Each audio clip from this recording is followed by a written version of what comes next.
Today, we'll talk about the co-parenting trend called bird nesting. Hi there, everyone. It's Jeff, and this is Plain English, where we help you upgrade your English with current events and trending topics. JR is the producer, and he has uploaded the full lesson to plainenglish.com/454. Coming up today, bird nesting, the trend that turns co-parenting upside down. In this case, the kids of divorced parents stay in one home, and it's the parents who shuttle from place to place. The English expression we'll review today is the phrasal verb move on, and we have a quote of the week. Ready? Let's get started.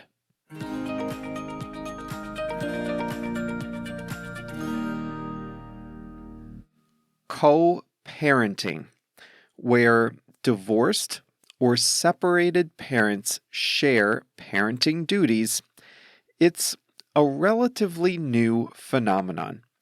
In decades past, if a couple were separated or divorced, one member of the couple would have gotten custody of the children. The other might have gotten visitation rights, but no real parenting responsibilities. In recent decades, though, divorced parents have begun to share parenting duties, sometimes half and half. This trend has been aided by technology, flexible work, and a greater appreciation of the value to children of having two parents active in their lives. A couple weeks back, you heard that more and more couples are using arbitration and other low-cost options to make divorces less acrimonious on one another.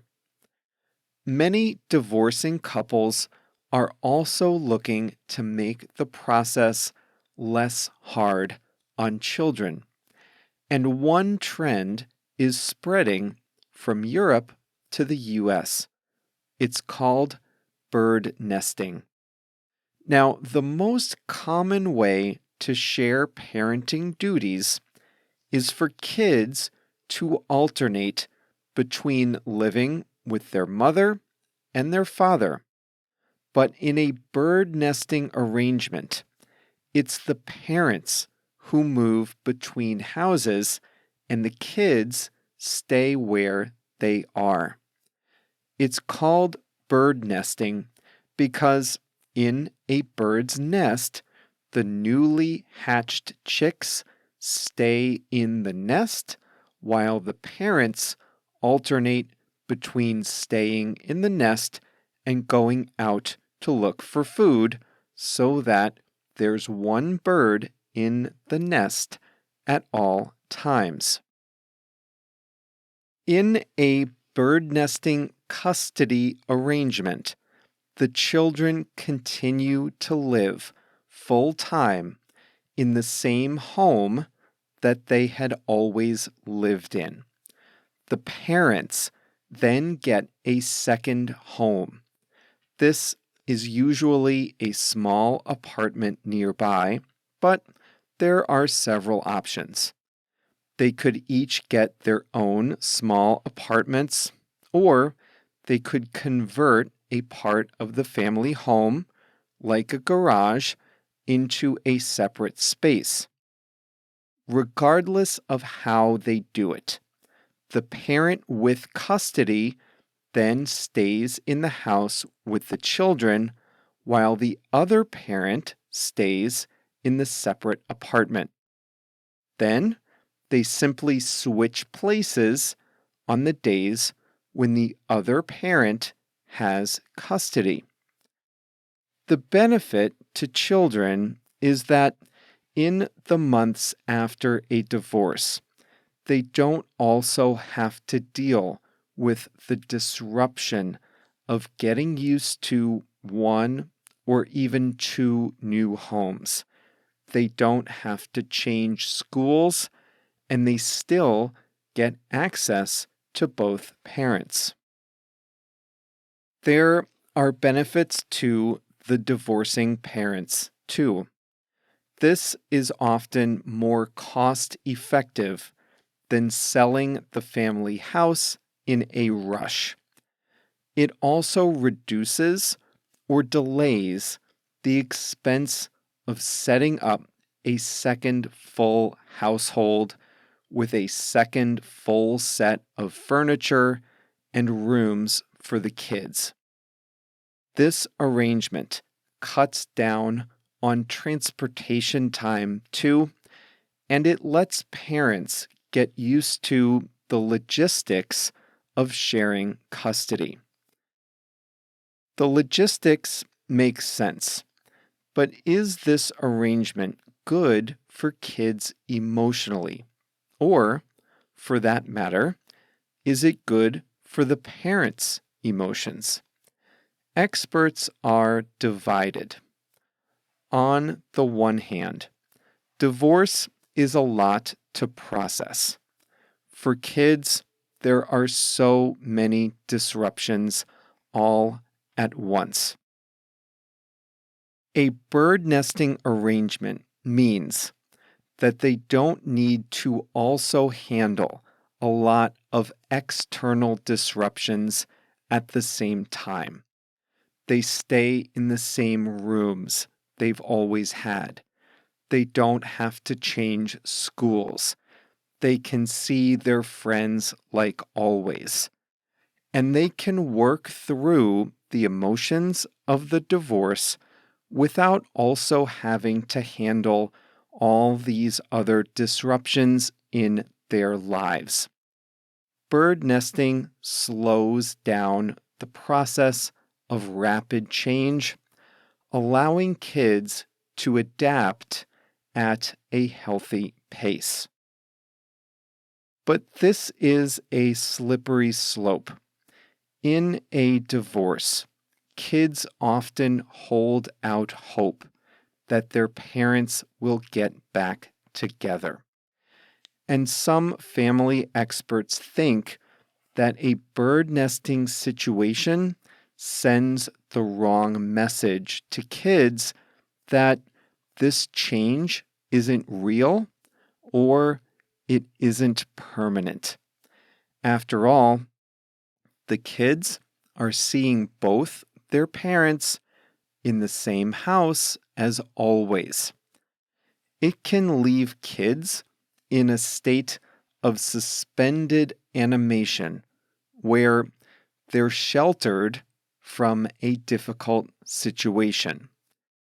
It would be better, some experts say, for the kids to handle the changes all at once.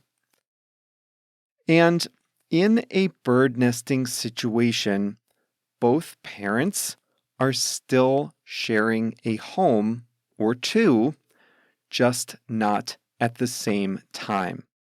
For the parents, neither location can truly feel like their own space, and that makes it harder for them to move on.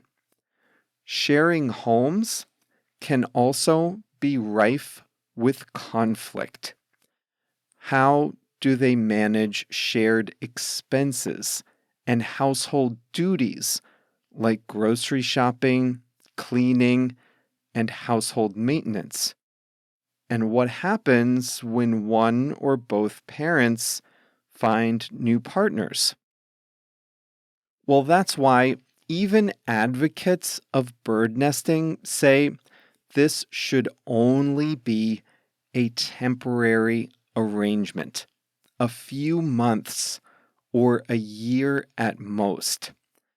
And for this to work, both sides have to be willing and able to continue to communicate and work together. Unfortunately, there aren't a lot of long-term studies to determine whether this is better than a typical co-parenting arrangement. This trend has been popular in Sweden for decades and has been growing in popularity in America, Australia, and other parts of Europe. Celebrity couples have been public about their nesting arrangements, and this style of co-parenting was even featured in the popular TV series Billions and in Splitting Up Together.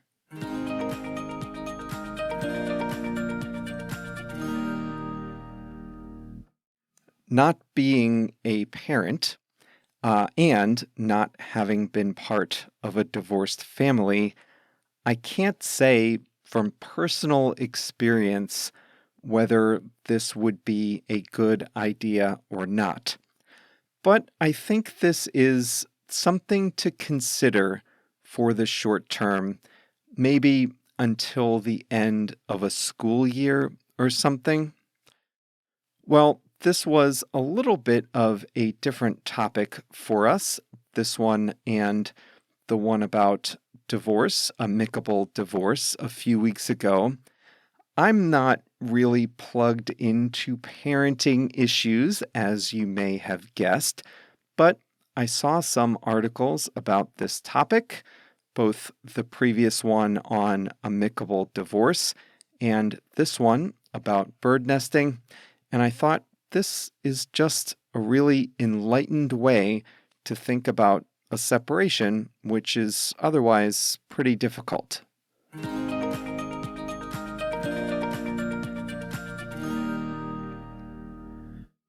Today's English expression is to move on. This means to start doing something new and to leave something else behind in the process. The classic way to use this expression is after a breakup. After a breakup, both partners may need to take some time to work through their emotions, think about the past, and think about the future. Some may hold out hope that they get back together, but eventually both sides need to move on. Both sides need to do something new and leave the old relationship in the past. In today's lesson, you heard about the parenting trend of bird nesting, where two divorced parents share the family home and a separate residence. The kids stay in the main home while the parents shuttle between the two homes. Now, this has certain advantages, but it can make it hard for each parent to move on because they're still sharing not just one, but now two homes with their former spouse. It can make it hard for the parents to do something new. Why would this make it hard for the divorced parents to move on? Well, a few things. For one, neither side has space that's truly their own. For another, they have to continue to share household duties with the former spouse. And finally, this would be a less than ideal situation if one or both parents started to see someone else. So, there are advantages to this in the short run, especially for the kids. but bird nesting can make it hard for the parents to move on. Another way to use move on is to talk about leaving a job or a career. I don't know about you, but I've always found that quitting a job is hard. I tend to stay at jobs for a long time, but when I do leave, I get this sick feeling in my stomach when I have to tell my boss. Now, one nice or polite way to say you're leaving a job is to say that you're moving on. Now, that just sounds a little nicer than I'm quitting, or I'm leaving, or I'm resigning. None of those words really sounds great to me. I've decided to move on is a softer, more polite way of saying the same thing. If you're talking to your friends and you don't need to be as polite, you might say something like, "Ugh, I really need to move on from this job." If you decide to leave a city, you can say you were ready for a change and you wanted to move on. I lived in New York City for 3 years, and I'm really glad I did. But after 3 years, I was ready to move on. I was ready to leave New York behind and do something else. I don't mean any offense, but I was ready for something else, so I decided to move on. Now, here's another way to use it. Have you ever been in a meeting where there's one topic taking up way too much time? Maybe there are two sides that disagree, or maybe the discussion is just going nowhere. If you're in charge of the meeting, you can say, "We need to move on from this topic." That means you need to leave that topic behind and move on to other topics.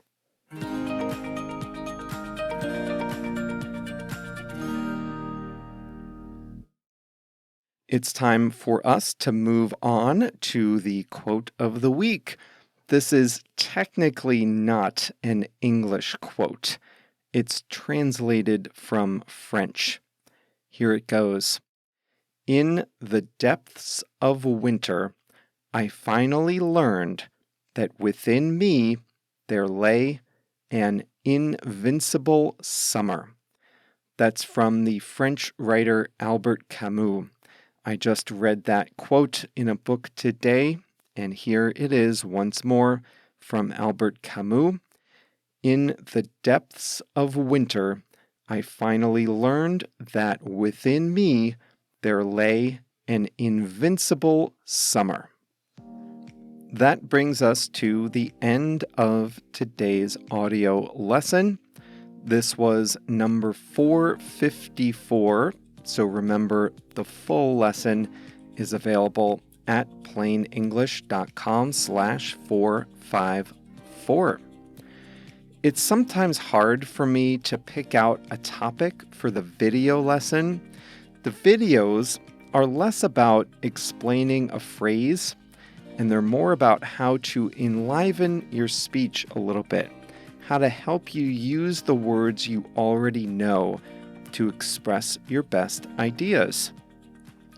And for today's lesson, I chose half and half. And this is how you say that two people are splitting something evenly, 50% to one side, 50% to the other side. Now, that's a difficult one to explain in the audio lesson, so that's why we make it a video. And in the video, I'm going to show you what are the situations in which you can use this and how do you form it. We're going to go step by step, nice and slow, so you can see right there on the screen how to use it. And then, as always, you'll have the chance to write your own sentences using half and half. Well, that's in today's video lesson at plainenglish.com/454. And remember, the step-by-step videos are included in the Plain English Plus membership. If you're not yet a member of Plain English Plus, you can join today by visiting plainenglish.com/plus, PLUS.